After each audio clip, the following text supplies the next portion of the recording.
श्रोतागण ध्यान दीजिएगा जी, हमारे गायक सब बहुत दूर दूर से आ रहे हैं।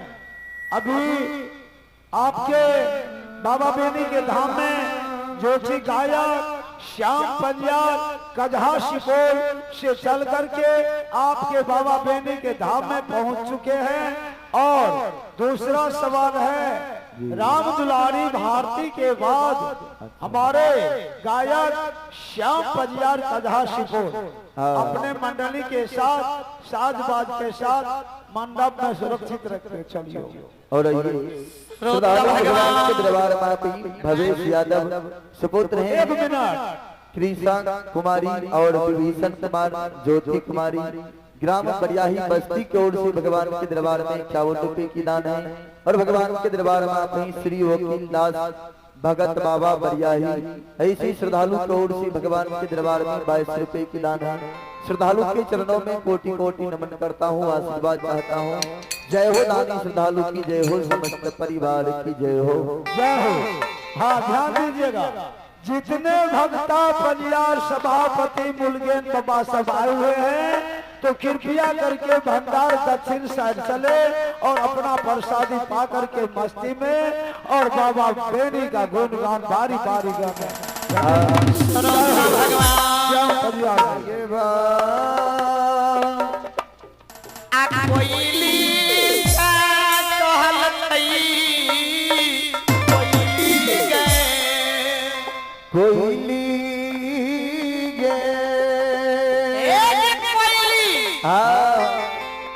तू कता कहे छी नहीं जेबे, हमरा चलल फिरल नहीं जाइए।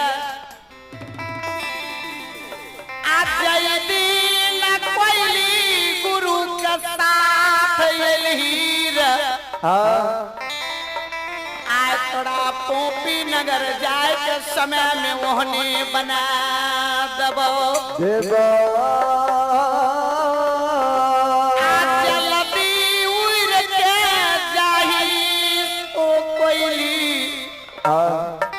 ज्योति बाबू के खबर नहीं का सुना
तो जिस से में प्रचार करता है उस से में थोड़ा धीरे धीरे करता है।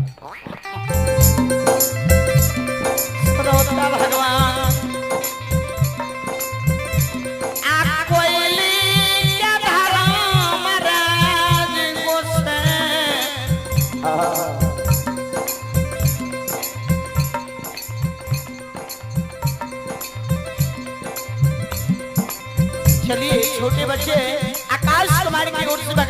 परिवार में 11 रुपये की दान है। इन बच्चे की मां सरस्वती विद्या के भंडार दे। जय हो दानी महाराज की जय हो। पूजनीय माता पिता समस्त परिवार जय हो।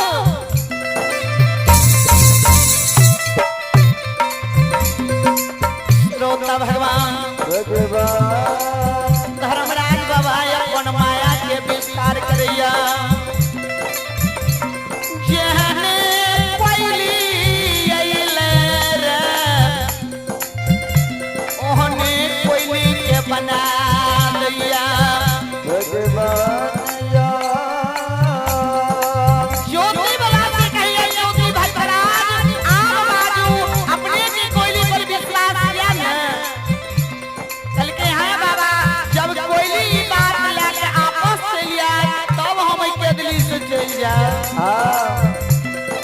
गुरु के चरण में कोयली हाथ जोड़ के प्रणाम करिया। बाबा चरण में कोयली प्रणाम करे छे। कल के जो जो कोयली जल्दी से समाध लाके आपस यही है।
अशोक वृक्ष पर बैसैया।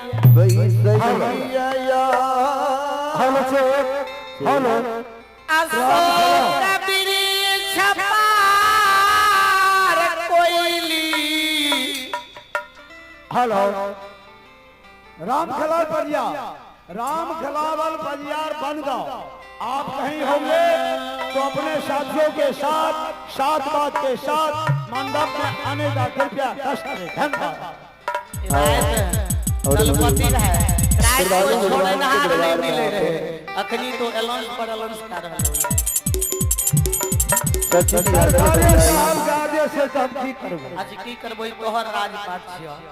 श्रोता भगवान सचिन भाई की ओर से भगवान के दरबार में श्रद्धा के साथ 51 रुपए की दान है। दानी श्रद्धालु की जय हो, समस्त परिवार की जय हो। श्रोता भगवान कोयली जाकर अशोक वृक्ष पर बैसे छे। आ ज्योति बाबा के धर्म पत्नी कौने रहे आ ज्योति बाबा के माय कौने रहे भगवान लागैया कि बेटा हमर के गली में आप जिंदा नहीं आया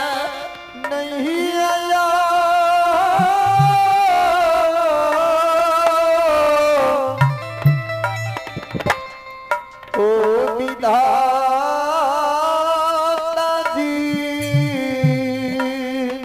ज्योति बाबा के धर्म पत्नी कौन है हो मुस्लिम बाबा जय स्वामी ब्रह्मचार्य रसिया तेरा घूट बैन के समय पोपी नगर में बिता लिया आसामी के साथ कोयली गलई आयु कोयली घूर के पोपी चल यही लई भगवान या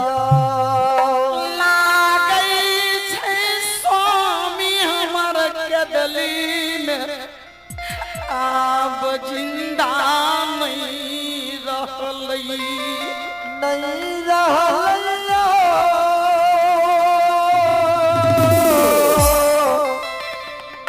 ओ ठाकुर जी। ज्योति बाबा के धर्म पत्नी जी काने है आ कोयली या सब बीच पर पैसे सुने मालिक ये दुनिया में कते बड़ा अनड़त हमारा साथ में क्या गलिए गलिया ज्योति बाबा के धर्म पत्नी कानले ओतऽ से आबैत है सासु माँ जे बैठल है सासु माँ के नजदीक में हाथ जोड़ के काने माय बिना बेटा के 12 वर्ष हमरा बोल भरोसा दे के रख लिए रे आब लागे छै माय अपने के बेटा दुनिया में नहीं ज्योति बाबा के माय कह के अब ला किया तू ई बात बाजे छी कल के माय आइल बाजे छी जे बेटा के साथ जे कोयली गेला रे कोयली घुर के चलेला बेटा तो नहीं एला आहे के कारा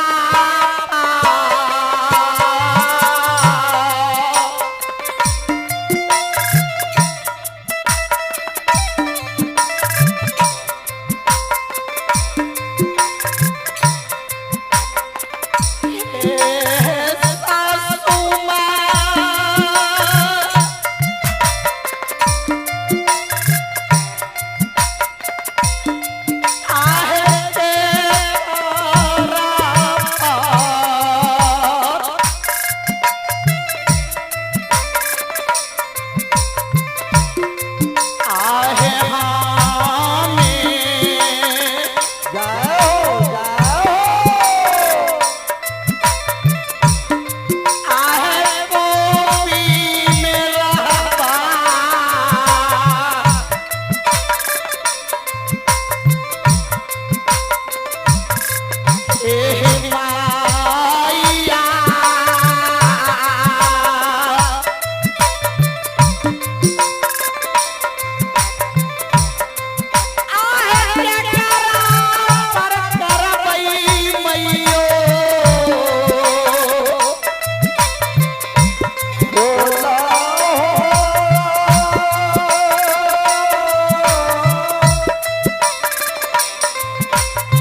दरबार में कार्यक्रम कौन है?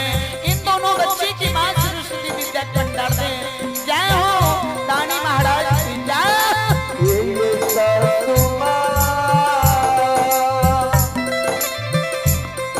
आया बाला के कौनैया ज्योति बाबा के पास बाजे है सारा बात कोई सुनैया। श्रोता भगवान माता बहन सब ध्यान से सुनबे। ज्योति बाबा माय के आँखि आनोड़ भए गेलै, कान बहिरो भए गेलै, ठेकुनी के आस माया लेलकै। आ जखनी कोयली के नाम सुनैया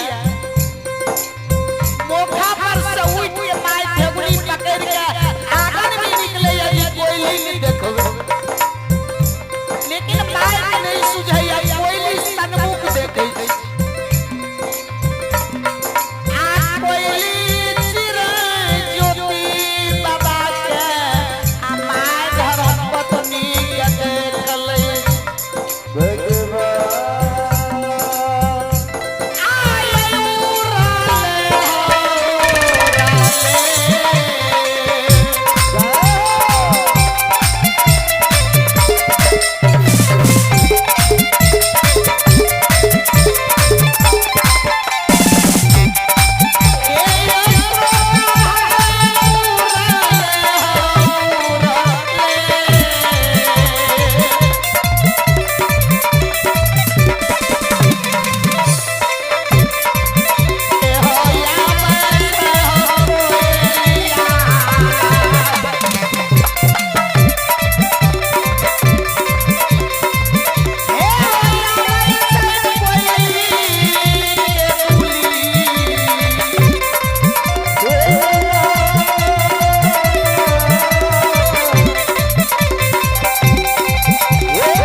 भवेश कुमार और रुपेश कुमार की